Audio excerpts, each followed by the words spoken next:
सोमवार को गिरिडीह जिले के गांडी विधानसभा में परिवर्तन यात्रा सभा का आयोजन किया गया। यह सभा गांडी स्थित कस्तूरबा गांधी आवासीय बालिका विद्यालय के पास की गई। सभा में बतौर मुख्य अतिथि मध्य प्रदेश के मुख्यमंत्री मोहन यादव शामिल हुए। वहीं इस अवसर पर केंद्रीय मंत्री अन्नपूर्णा देवी, भाजपा के पूर्व प्रदेश अध्यक्ष रविंद्र कुमार राय, जिला परिषद अध्यक्ष सह भाजपा नेत्री मुनिया देवी, दिलीप वर्मा जिलाध्यक्ष, महादेव दुबे प्रदेश कर समिति सदस्य, सुरेश साहू, कोडरमा सांसद प्रतिनिधि दिनेश प्रसाद यादव, जयप्रकाश वर्मा, लक्ष्मण स्वर्णकार, जयप्रकाश मंडल, यदुनंदन पाठक, कुलेश्वर वर्मा, मनोज वर्मा, मनीष कुमार समेत कई पार्टी नेता मौजूद थे। सभा के दौरान मध्य प्रदेश के मुख्यमंत्री मोहन यादव हेमंत सोरेन सरकार पर जमकर गरजे। इस दौरान उन्होंने राज्य की हेमंत सोरेन सरकार को हर मोर्चे पर विफल बताया। उन्होंने कहा कि परिवर्तन यात्रा के जरिए राज्य सरकार के नाकामियों का पोल खोला जा रहा है। आगामी चुनाव में जनता राज्य में परिवर्तन कर भाजपा की सरकार बनाएगी।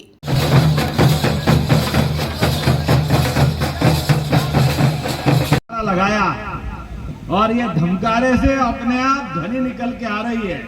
अयोध्या में भगवान राम 550 साल बाद मुस्कुराते हुए पूरे देश को आशीर्वाद दे रहे हैं।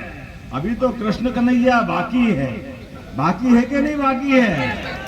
तो जरा कृष्ण कन्हैया के लिए जयकारा लगाए। बोलिए कृष्ण कन्हैया लाल की, हाथी घोड़ा पाल की, अरे हाथी घोड़ा पाल की, कन्हैया लाल की। ये जो चुनाव हो रहा है, ये चुनाव इसी बात के लिए है।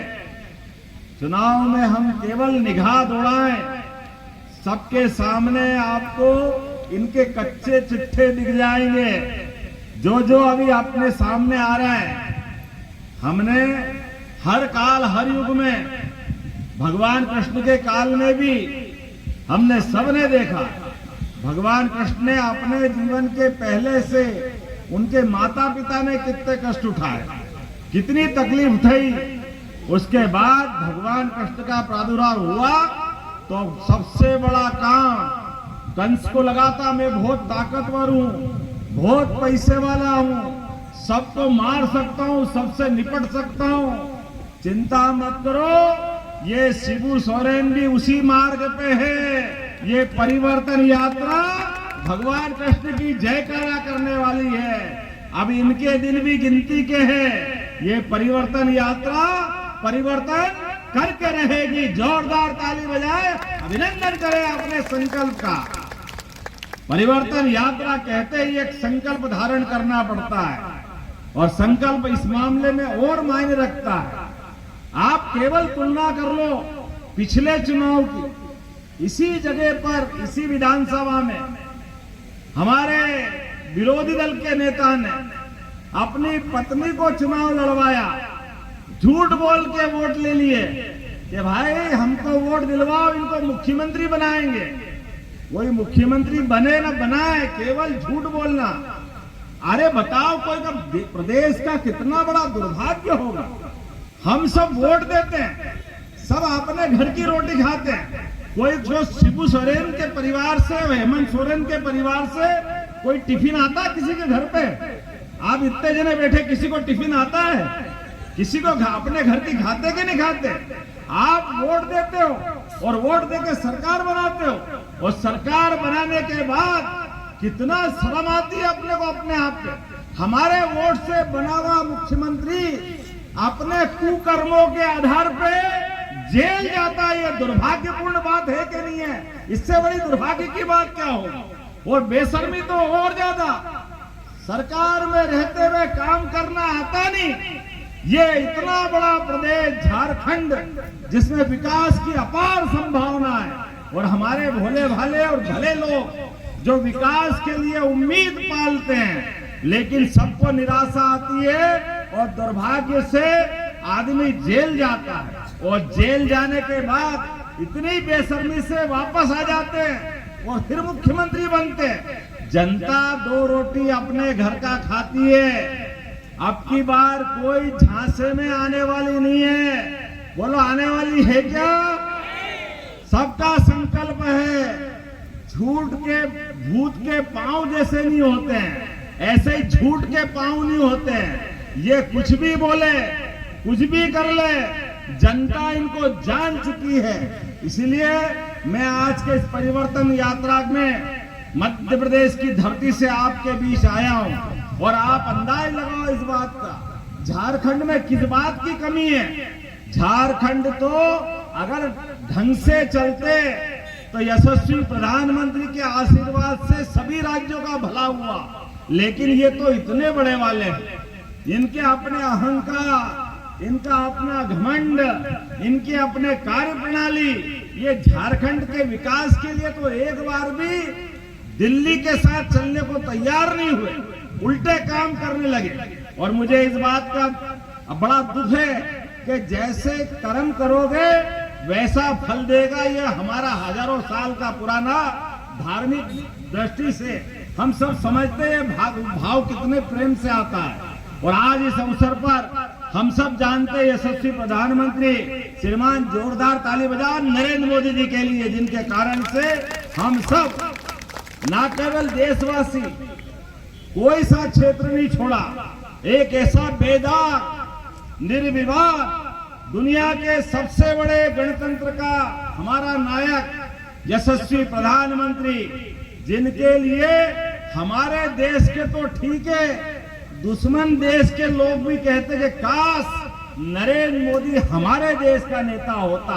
हमारे दुश्मन देश वो भी चाहते कि नेता होए तो नरेंद्र मोदी जैसा हो। जोरदार अभिनंदन करो नरेंद्र मोदी जी के लिए। बाद अपना सर उठा रहा है, अपराधी लेवी मांगने में डरते नहीं, क्योंकि इन सारे तत्वों का संरक्षक आज झारखंड की सरकार में बैठा हुआ है। मेरे नौजवान दोस्तों, मैं आपसे विनम्र प्रार्थना करना चाहता हूं। ये हेमंत सोरेन ने कहा था ग्रेजुएट को हम 5,000 का भत्ता देंगे, क्या दिया आपको? नहीं दिया। एमए किए हुए लोगों को 7,500 बेरोजगारी भत्ता देने की बात हुई थी, किसी को दिया? पेंशन देने की बात हुई थी, मिला? नहीं मिला। हर एक वृद्ध को 2,500 रुपया पेंशन देने की बात थी, मिला? नहीं मिला। ये सरकार हेमंत सोरेन, कांग्रेस और आरजेडी की हुकूमत फरेबियों की सरकार है। और इसलिए हम आपसे प्रार्थना करने आए हैं, बर्दाश्त करने का सीमा समाप्त हो चुका है। अब आने वाले दिनों में हम चाहते हैं नरेंद्र भाई मोदी के नेतृत्व में, श्रीमान बाबूलाल मरांडी के है, इस प्रदेश में परिवर्तन की जरूरत है, ताकि यहाँ पर प्रगति हो सके, सुकून की जिंदगी मिल सके। आप सभी जानते हैं कि 20 तारीख से ये परिवर्तन यात्रा की शुरुआत हुई है और 20 तारीख को बहुत सारे हमारे सम्मानित साथी झारखंड धाम गए होंगे। देश के यशस्वी गृह मंत्री आदरणीय अमित शाह जी उस परिवर्तन यात्रा की शुरुआत झारखंड धाम से की और उन्होंने हमें बताया कि किस तरह से आज इस राज्य के अंदर जो वर्तमान सरकार है भ्रष्टाचार की आकंठ में डूबी हुई है। साथियों, राज्य को लूटने का काम, राज्य को बदनाम करने का काम झारखंड मुक्ति मोर्चा और गठबंधन की सरकार के द्वारा किया गया। पिछले लोकसभा चुनाव में भी आप सबने समर्थन दिया। साथ में विधानसभा चुनाव था, इस क्षेत्र से विधायक अपने कल्पना सोरेन जी को बनाया। उस समय भी झारखंड मुक्ति मोर्चा के द्वारा इस क्षेत्र के लोगों को छलने का काम, कि ये लोगों को ठगने का काम कि यहाँ से जीत कर जाएंगे और झारखंड में मुख्यमंत्री बनेंगे। लोग इस झांसे में आ गए क्योंकि ये उनकी आदत रही है। जब विधानसभा चुनाव था उस समय भी बहुत बड़े बड़े वादे इस गठबंधन की सरकार ने, हेमंत सोरेन जी ने इस राज्य की जनता से किया। राज्य के नौजवानों को 5 लाख सरकारी नौकरी देंगे, नौकरी न दे पाने की स्थिति में 5,000 और 7,000 बेरोजगारी भत्ता देंगे। अगर वो भी न दे पाए तो राजनीति से संन्यास ले लेंगे। इस सूबे के मुख्यमंत्री का ये कथन था। हमारे यहाँ युवा साथी बैठे हैं, किसी को बेरोजगारी भत्ता मिली क्या? किसी को नहीं मिली। महिलाओं को चूल्हा खर्च के 72,000 रुपया सालाना देंगे, लेकिन वो भी 72,000 हमारी महिलाओं को नहीं मिला।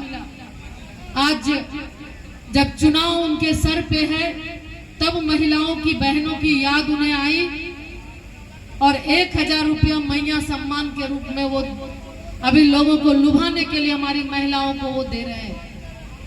लेकिन मुख्यमंत्री जी से हम कहना चाहेंगे, हेमंत सोरेन जी, राज्य की जनता अब आपके झांसे में नहीं आने वाली।